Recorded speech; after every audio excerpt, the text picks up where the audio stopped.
America में जब Donald Trump आए थे तो उन्होंने कहा था कि मैं 24 घंटे में दोनों देशों के बीच शांति करा दूंगा।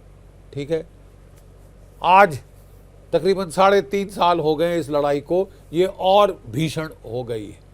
डोनाल्ड ट्रंप चाहते थे, नेटो चाहता था कि साहब यहाँ पे एक सीज फायर हो जाए इन सितु, ताकि जो पिटाई हो रही है यूक्रेन की वो बंद हो जाए, उसे सांस लेने का मौका मिले, नेटो को, अमेरिका को हथियार पहुंचाने का मौका मिले, ताकि 1.5-2 साल बाद ये फिर से लड़ाई शुरू करें।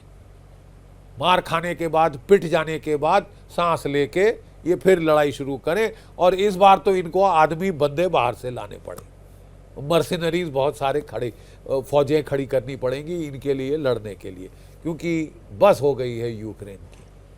The Americans, the Europeans have fought Russia to the last Ukrainian. Ukraine अब पिट रहा है, ग्राउंड पे शिकंजा रूसी फौजों का बढ़ता जा रहा है। 99% लुहांस्क ले लिया है और कोई 70 से 80% दोनेत्स्क भी पकड़ लिया है। जो बाकी बचा है उसके लिए भीषण संग्राम हो रही है और स्लो बट स्टेडली वो एडवांस करता जा रहा है। अब क्या वो परेशान होकर कीव पे हमला करेगा, ओडेसा पे हमला करेगा, वक्त ही बताएगा। लेकिन उसका जो समर ऑफेंसिव है, it is proceeding exceedingly well. बचने के लिए यूक्रेन ने सोचा कि एक तरीका ये है कि जो ड्रोन्स आते हैं उनको मिसगाइड किया जाता है, ताकि वो पोलैंड में गिरें, रोमानिया में गिरें और देशों में गिरें, और नेटो का 5th आर्टिकल 5 इन्वोक किया जाए, ताकि नेटो के देशों को पहले लाया जाए। वो तो पिट जाएंगे, वो भी जानते हैं अकेले नहीं लड़ सकते किसी हालत में नहीं है रूस से अकेले लड़ने को। तो उनका भी है कि हम पिटेंगे तो हम गुहार लगाएंगे, मेरे आका मुझे बचाओ। और डोनाल्ड ट्रंप जो है वो भी युद्ध में कूद पड़ेंगे और सीधी डायरेक्ट लड़ाई 3rd वर्ल्ड वॉर शुरू हो जाएगी अमेरिका, नेटो और रूस के बीच। ठीक है, रूस के बीच। ये तो पागलपन की मतलब हद से भी आगे।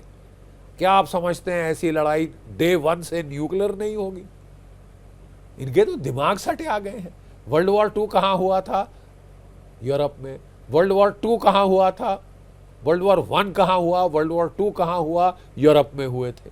अब वर्ल्ड वॉर 3 कराने की फिराक करा कर ही छोड़ेंगे साहब। हम तो मरेंगे, पूरी दुनिया को मराएंगे और फिर अपनी पीठ थपथपाएंगे कि हम कितने सिविलाइज्ड लोग हैं।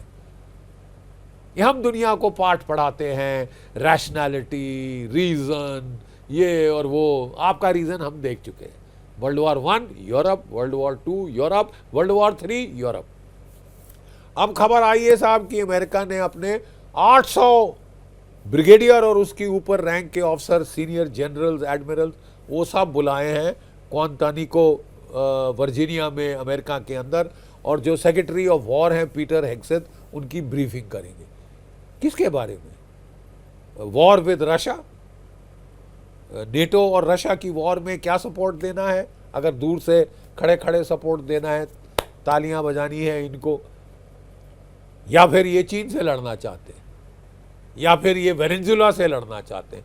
वेनेजुएला के लिए 800 जर्नलों को बुलाने की कोई ज़रूरत नहीं है।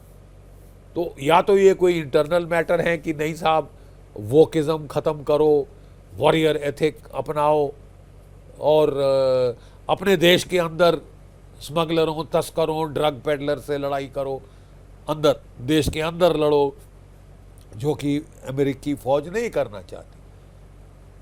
वो कॉन्स्टिट्यूशनली ऑब्जेक्शंस हो रही। ठीक है, तो ये जो तमाशा है, ये तो खैर अमेरिका जाने और अब यूरोप जाने। रूस इज़ वेरी क्लियर कि आप लड़ाई के बीच में आए तो you will be legitimate target. ठीक है, कोई पीस कीपिंग फोर्स नहीं एक्सेप्टेबल हमको कि आप पीस कीपिंग फोर्स के बदले। अरे तो सारी लड़ाई इसलिए हुई कि रूस नेटो को यूक्रेन में नहीं आने देना चाहता। और आप साहब चतुराई की हद देखो, आप कह रहे हैं कि साहब हम तो जो है वो वहाँ पे पीस कीपिंग फोर्स की जगह आ जाएंगे। वाह, आप आओगे और रूस आने देगा? रूस ने कह दिया तुम आओ ज़रा, हम तुम्हारी आवभगत करेंगे अपने रॉकेट्स, मिसाइल्स और क्रूज मिसाइल से अच्छी मार मारेंगे, जिंदा वापस नहीं जाओ। अब ये धमकाने की कोशिश कर रहे हैं कि इस बहाने कि रूस के मिसाइल पोलैंड में गिर रहे हैं, हमारी एयर फोर्सेस वहाँ पे जाएंगी और युद्ध में हस्तक्षेप करेंगी। आप युद्ध में हस्तक्षेप करिए, world war 3 is more certain than you can imagine. ठीक है। और अगर पागलपन है कि आपने दारू पी रखी है, विस्की ज़्यादा पी रही है, तो फिर आप ऐसी बातें करिए, अन्यथा आप ये सब, मेरा तो ख्याल है साइकोलॉजिकल वॉरफेयर है, करने की ग्राउंड पे हिम्मत नहीं है। डर गया है नेटो रूस से, क्योंकि रूस के पास इस वक्त असली ताकत है, the most experienced armed forces, और उनकी जो वॉर मशीन है टोटली रेव्ड अप है। उनकी मिलिट्री प्रोडक्शन ना अमेरिका मैच कर सकता है ना नेटो।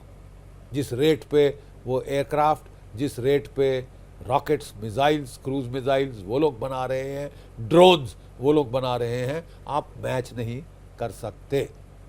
ऐसी हालत में रूस से लड़ाई छेड़ना पागलपने की हद से ज़्यादा कुछ नहीं है। जय भारत, जय हिंद।